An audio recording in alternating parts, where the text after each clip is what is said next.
Hi everyone, I welcome you all again on a new day with our daily The Hindu newspaper based MCQs. So let's just start without wasting our time. First question for today is diabetes. So diabetes के बारे में अगर मैं बात करूं तो it is a chronic non communicable disease. Chronic मतलब कि जो काफ़ी टाइम तक रहती है, it is not a short term disease, है ना। और नॉन कम्युनिकेबल मतलब कि जो आपका फिजिकल कंटेक्ट से नहीं पास ऑन होती है, कि आप किसी डायबिटिक बंदे को टच कर लेंगे तो उससे पास ऑन हो जाएगी, है ना, ये सारी चीज़ें। एंड होता क्या है डायबिटीज़ में एक्चुअल में, देखो, हमारी बॉडी में जब हम बात करते हैं ब्लड में शुगर लेवल की, जिससे हमारी जो भी एनर्जी वगैरह, energy level and all decide होता है, तो ब्लड शुगर का जो काम होता है, ब्लड शुगर को जैसे ब्रेक डाउन करना या कुछ करना, that is the work of insulin hormone. ठीक है, जिसको प्रोड्यूस करता है पेनक्रियाज। अब होता क्या है, जब आपको डायबिटीज़ हो जाती है तो दो चीज़ें हो सकती है, या तो आपकी जो पेनक्रियाज है वो इंसुलिन ही प्रोड्यूस नहीं कर पाता, या तो फिर इंसुलिन अगर प्रोड्यूस हो भी रहा है तो वो या तो कम लेवल में हो रहा है जितना रिक्वायर्ड अमाउंट है, या फिर इंसुलिन अगर प्रोड्यूस हो भी रहा है तो हमारी बॉडी उसको क्या करनी कर पा रही है, प्रॉपरली यूज़ नहीं कर पा रही है ना। तो काफ़ी सारी तरह से हो सकता है, एक्स वाई जेड, मतलब जो भी केसेस है ना। तो आपको पता होना चाहिए डायबिटीज़ होता क्या है, is related to blood sugar level, है ना। और यहाँ पे आपका क्या होता है कि इंसुलिन से रिलेटेड कुछ इशू होने की वजह से आपका ब्लड शुगर लेवल इंक्रीज़, या मतलब डायबिटीज़ के केसेस में तो इंक्रीज़ हो जाता है, तो आपको पता होना चाहिए ना। तो यहाँ पे जैसे मैं अगर बात करूँ तो इंसुलिन होता क्या है, मैंने आपको बताया इंसुलिन इज़ अ हार्मोन, है ना, जिसका काम होता है टू कंट्रोल ब्लड शुगर। ठीक है, जब इंसुलिन प्रॉपर अमाउंट में वर्क नहीं करता या प्रॉपर अमाउंट में प्रोड्यूस नहीं हो रहा हो तो ब्लड शुगर लेवल जो है बढ़ जाता है, तो शुगर हो जाता है, और इसको बोलते हैं हाइपर ग्लाइकेमिया। ठीक है। अच्छा, अगर शुगर बहुत कम हो जाए, जब इंसुलिन बहुत ज़्यादा प्रोड्यूस हो रहा है बॉडी में, ऐसी भी कंडीशन हो सकती है। यहाँ पे क्या है, इंसुलिन कम प्रोड्यूस हो रहा है। कई बार ऐसा हो कि इंसुलिन बहुत ज़्यादा प्रोड्यूस हो रहा है तो ज़्यादा से ज़्यादा ब्लड शुगर को जो है वो लेवल को डाउन ला रहा है, तो इससे क्या हो सकता है, ब्लड शुगर बहुत लो भी जा सकता है। उस केस को बोलते हैं हाइपोग्लाइकेमिया, है ना। तो नाम से ही पता चल रहा है आपको, हाइपर हाइपो, है ना, बहुत बार पढ़ा होगा आपने बचपन से। अब मैं बात करता हूँ इंपॉर्टेंट, दैट इज डायबिटीज़ के दो टाइप होते हैं, टाइप 1 डायबिटीज़ और type 2 diabetes. Type 1 is simply जो आपका जेनेटिक होती है। जेनेटिक इस केस में क्या होता है कि आपका जो अ, एक तरह का ऑटो इम्यून डिसऑर्डर हो जाता है, जिसमें आपका क्या करते हैं, जो आपकी बॉडी है खुद ही के उन सेल्स को डिस्ट्रॉय करना शुरू कर देती हैं जो इंसुलिन प्रोड्यूस करते हैं। मतलब कि एक्चुअल जो सोर्स ऑफ इंसुलिन है, वैसे सेल्स जो होते हैं आपका पेनक्रियाज में, उनको डिस्ट्रॉय करना शुरू कर देती है आपकी बॉडी। और generally it is genetic, it is an auto Emmanuel disorder, है ना, ये आपको पता होना चाहिए। तो टाइप 1 इज जेनेटिक, है ना। टाइप 2 होती है आपकी, यहाँ पे क्या होता है कि आपका लाइफस्टाइल की वजह से, एज के साथ जब आपकी लाइफस्टाइल ख़राब हो, जहाँ पे आपका ओबेसिटी की अगर मैं बात करूँ, आपका अगर बिल्कुल जैसे डेस्क लाइफस्टाइल है, जहाँ पे आप बिल्कुल भी एक्सरसाइज नहीं करते, ये सब चीज़ें हैं ना, तो यहाँ पे क्या होता है कि बॉडी जो है, बॉडी के पास इंसुलिन तो होता है, ऐसा नहीं कि इंसुलिन की कमी है, इंसुलिन तो इनफ प्रोड्यूस है, लेकिन लाइफस्टाइल की वजह से क्या होता है, बॉडी जो है इंसुलिन को कंज्यूम ही नहीं करती, या इंसुलिन को यूज़ ही नहीं करती। ठीक है।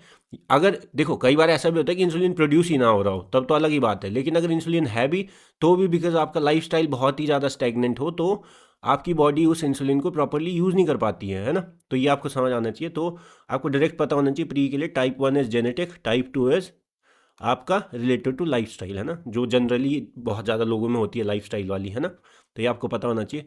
तो क्वेश्चन सॉल्व करते हैं। Diabetes is classified as chronic non-communicable disease, easy question. Type 1 is caused by, type 1 diabetes, autoimmune destruction of insulin producing cell. तो यहाँ भी क्या होता है, बॉडी का जो इम्यून सिस्टम है वो आपका खुद ही के उन सेल्स को भी डिस्ट्रॉय करना शुरू कर देता है अपने शरीर के, जो इंसुलिन को प्रोड्यूस करते हैं। ऑटो इम्यूनल डिसऑर्डर आपने पढ़े होंगे। यहाँ पे क्या होता है कि आपका इम्यून सिस्टम बाहर की जो फॉरेन एंटिटी होती है, इम्यून सिस्टम किसके अगेंस्ट वर्क करता है, फॉरेन एंटिटी, और अपने खुद के बॉडी के सेल्स उनमें डिफ्रेंशिएट करना, मतलब एक तरह से डिफेक्टिव हो जाता है इस केस में इम्यून सिस्टम, है ना। तो उससे क्या होता है कि बाहर के सेल्स तो अलग बात है, लेकिन वो अपनी बॉडी के ऑर्गन्स के सेल्स को भी डिस्ट्रॉय करना शुरू कर देता है, जैसे आपने कैंसर के केसेस में देखा होगा। ये आपको समझ आता है। तो टाइप 2 डायबिटीज़ की अगर मैं बात करूँ, question third, is primarily associated with life style and insulin resistance, है ना। तो लाइफ स्टाइल के इशूज़ की वजह से क्या होता है, आपकी बॉडी इंसुलिन को प्रॉपरली यूज़ नहीं करती, रेजिस्ट करती है ना, ये आपको पता होना चाहिए। Next is euthanasia. तो यूथनेशिया होता क्या है, euthanasia is the practice of ending a patient's life for the sake of limiting his और हर सफरिंग। क्या होता है, देखो सिंपल सा केस है। मान लो कोई ऐसा पेशेंट है जिसका हमें पता है कि वो जी नहीं सकता, टर्मिनली इल है, उसको टर्मिनल डिजीज है जिसका कोई सॉल्यूशन नहीं है, और उस पे उसको ज़्यादा सफरिंग भी है, जैसे पेन हो गया, ये सारी चीज़ें होगी, वो अच्छे से अपनी लाइफ इंजॉय नहीं कर पा रहा। तो ऐसे केसेस में कई बार क्या होता है कि अगर हम एक्चुअल प्रैक्टिकल सिनेरियो में सोचें तो हम ये सोचते हैं कि अगर ऐसे जीने से अच्छा है कि हम उनको एक प्रॉपर डिग्निफाइड डेथ दे दें, है ना। ऐसा कुछ मतलब इस तरह का सिनेरियो कि मतलब लाइफ प्रोलॉन्ग करने से अच्छा है कि अगर वो पीसफुली मतलब अपना लाइफ को एंड हो जाएगी, बिकॉज उनको पेन बहुत है, फिर उनकी वो टर्मिनल डिजीज़ की वजह से उनका वो कोई सॉल्यूशन नहीं है, ना वो कुछ खा पा रहे हैं, ना वो कुछ पी पा रहे हैं। मोस्ट ऑफ द पीपल तो इस केसेस में क्या हो जाता है कि वेजिटेटिव स्टेट में भी होते हैं, जिसको आप कोमा भी बोलते हैं अपनी मतलब कॉमन लैंग्वेज में, है ना।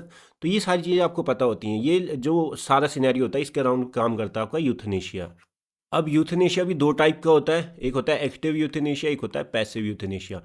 एक्टिव मतलब कि जहाँ पे मतलब बाहर के एक्सटर्नल एंटिटीज जो है वो एक्टिवली इन्वॉल्व होते हैं to like limit a patient's life. यहाँ पे आप क्या करते हैं, यहाँ पे जो मेडिकल प्रोफेशनल्स होते हैं they can inject a lethal drug, है ना, कुछ बाहर से इंजेक्शन डाल के मतलब आप लाइफ एंड कर सकते हैं किसी की, ये सारी चीज़ें। पैसिव क्या होता है कि आप प्रॉपर रोल नहीं निभाते, मतलब अपना कोई रोल नहीं करते, एक्सटर्नल जो लोग होते हैं वो कोई रोल नहीं निभाते। इंस्टेड क्या होता है, जैसे मान लो कोई इंसान अगर लाइफ सपोर्ट पे है, वेंटिलेटर पे है या ऐसा कुछ है, कोमा में है ना, तो आप क्या करोगे, instead of injecting something into him और हर, आप क्या करोगे, उस लाइफ सपोर्ट वाली जो भी टूल्स होते हैं उनको हटा दोगे। ठीक है, तो आपने उस इंसान की बॉडी में कुछ नहीं डाला जिससे वो एक्टिवली आपने उसको मतलब उसकी लाइफ एंड की। आपने बस जो भी चीज़ें उसको अल्टरनेट सपोर्ट दे रही थी लाइफ के लिए उसको रिमूव कर दिया, विड्रॉ कर दिया। इसको बोलते हैं पैसिव यूथनेशिया ना। दोनों में फ़र्क आपको पता होना चाहिए, बहुत माइन्यूट, मेंस के लिए भी प्री के लिए भी। एक्टिव यूथनेशिया होता है जब आप इंजेक्ट करते हैं ड्रग या कुछ भी बाहर से किसी की लाइफ एंड करने के लिए।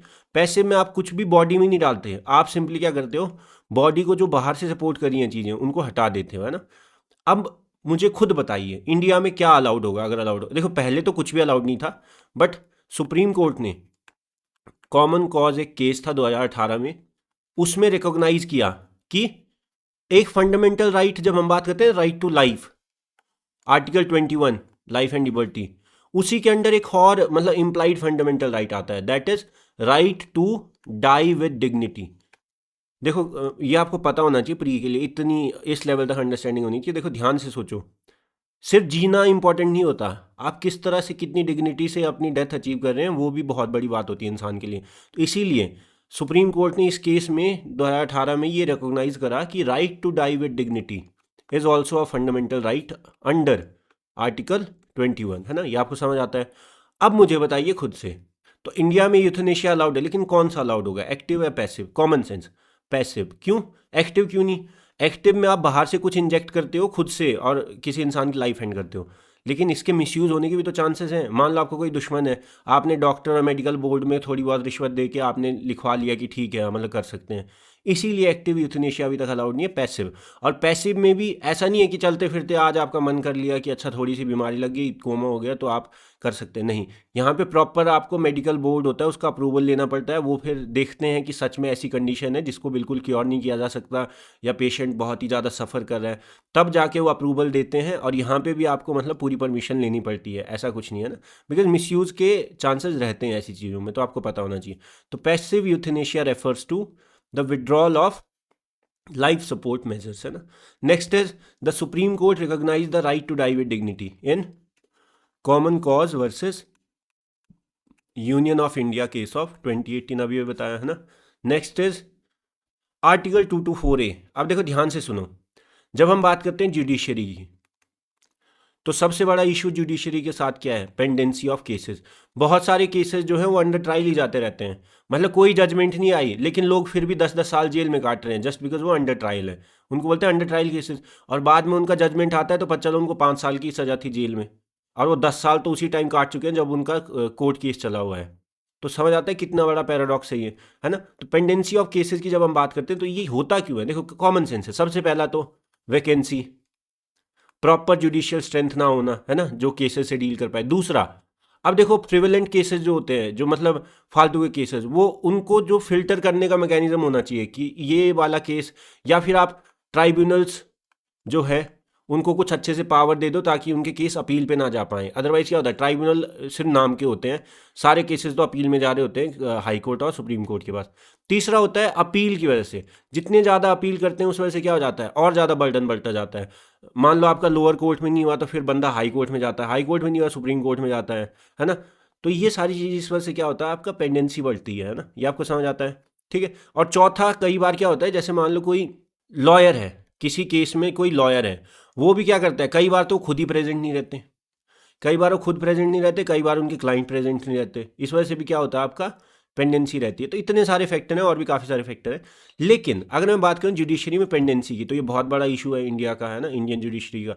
अब इसको सॉल्व कैसे करें, तो इसके लिए है article 224A। Article 224A of the Indian constitution empowers, है ना, the chief justice of high court, they can request the retired जजेस ऑफ हाई कोर्ट, रिटायर्ड जजेस ऑफ हाई कोर्ट, ठीक है, to like act as add hoc जजेस। Ad hoc का मतलब क्या होता है, बहुत सिंपल सा टर्म है पॉलिटी का, एड हॉक मतलब टेम्पररी। आपने पार्लियामेंट्री एड हॉक कमेटी पढ़ी होंगी, वैसे ही है ना। तो एक्ट एज एड हॉक जजेस, यहाँ पे ऑब्वियसली विद प्रेसिडेंट्स अप्रूवल, और जज का भी कंसेंट होना चाहिए, ऐसा नहीं है आप जबरदस्ती बिठा दो। तो होता क्या, इसमें कुछ नहीं है, इसमें सिंपल सा ये है कि जो चीफ जस्टिस होते हैं हाई कोर्ट के, वो रिक्वेस्ट कर सकते हैं जितने भी उनके रिटायर्ड जजेस हैं, उनको बोल सकते हैं कि इतने ज़्यादा केसेस बढ़ चुके हैं, पेंडेंसी है, तो आप कुछ टाइम के लिए टेम्पररी, एड हॉक मतलब टेम्पररी बेसिस पे, जब तक आप केस क्लियर ना कर लें सिग्निफिकेंट अमाउंट के, आप प्लीज़ आप मतलब दोबारा एक तरह से टेम्पररी जज की तरह एक्ट कीजिए, है ना। यहाँ पे ऑब्वियसली नेम जो भी होते हैं फिर वो प्रेसिडेंट अप्रूव करते हैं उनको, है ना। और साथ ही साथ ऐसा नहीं है कि जज से पूछा ही नहीं, जज खुद अगर आना चाहिए तो ही ला सकते हैं, ऐसा नहीं है कि ज़बरदस्ती, है ना। अच्छा, ये होता क्या है, इसके लिए भी कंडीशन है। या तो फर्स्ट कंडीशन इज आपका जो सैंक्शनड जज स्ट्रेंथ है,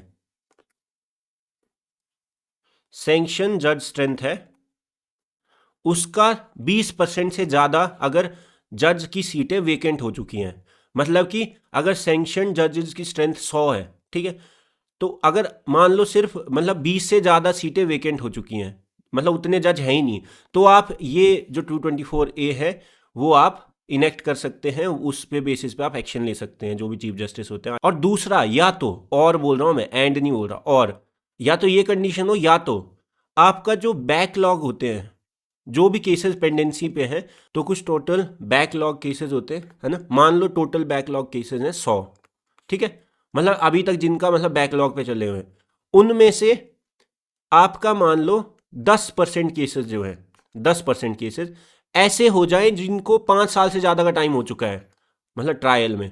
मतलब कि अगर 10 से ज़्यादा केसेस ऐसे हो गए 100 में से, जो 5 साल मतलब जो 5 साल के ज़्यादा टाइम से चले ही हुए हैं, है ना, तो फिर आप मान सकते हैं कि ज़रूरत है पेंडेंसी को सॉल्व करने की।